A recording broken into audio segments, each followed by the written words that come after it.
In the Jewish and Christian scriptures, God commands the ancient Israelites to go to war against people living in the land of Canaan.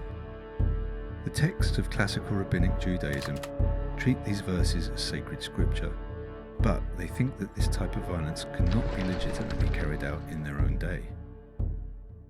These rabbinic texts include the Babylonian Talmud and date from the 3rd to 6th centuries CE. They argue that God's people can only wage war in God's name if they receive a direct command from God telling them to do so. The rabbinic texts say that the ancient Israelites mentioned in the Bible did receive direct commands from God, so they were justified in going to war.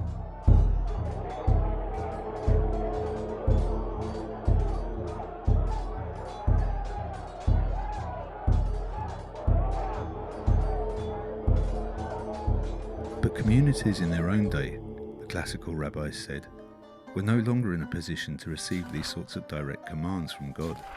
Because the temple in Jerusalem had been destroyed, authoritative prophecy had ceased, and the Urim and Thummim, special objects used by the ancient Israelites to discern God's will, had been lost. Basically, the rabbis thought that to wage war in God's name, you needed the equivalent of a text message directly from God. But the whole network had gone out of service, so no text message would be coming through. What would it look like today if societies made going to war dependent on these types of restrictions? Breaking news, in a last-minute turnaround, war has been cancelled. Dass der Krieg abgesetzt und la guerre a été annulée.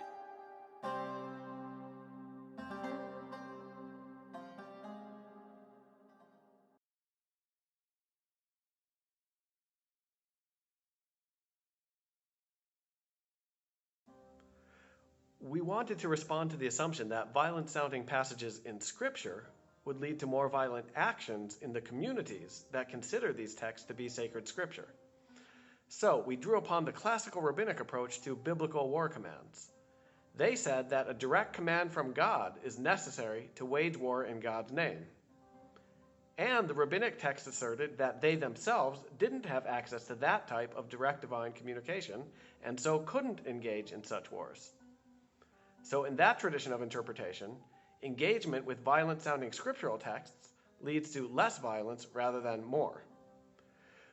We wanted to see whether this example could inspire new thinking about how wars are justified in our world today. International politics would certainly look very different if countries said that they couldn't go to war without an explicit command from God. That might sound strange in modern ears, but typical justifications for war today also rest on very questionable assumptions much of the time. The research behind this film stems from a research project on scripture and violence. We're interested in violent-sounding scriptural texts and the various ways that people today respond to them, especially people's responses to violent-sounding passages in other people's scriptures. One often hears concerns expressed about the Bible and the Quran and the role that they play in religious communities. But the fact that the Bible and the Quran contain some violent-sounding passages doesn't mean that your Jewish or Christian or Muslim neighbor is any more likely to act violently than you are. We had an interesting time working with Riitta to figure out how our research, which was first formulated in written form, could be best conveyed in visual form to a wider audience.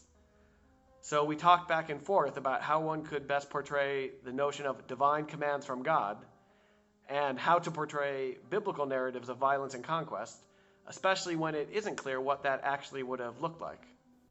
I have been working on this very interesting research project with Daniel and Julia.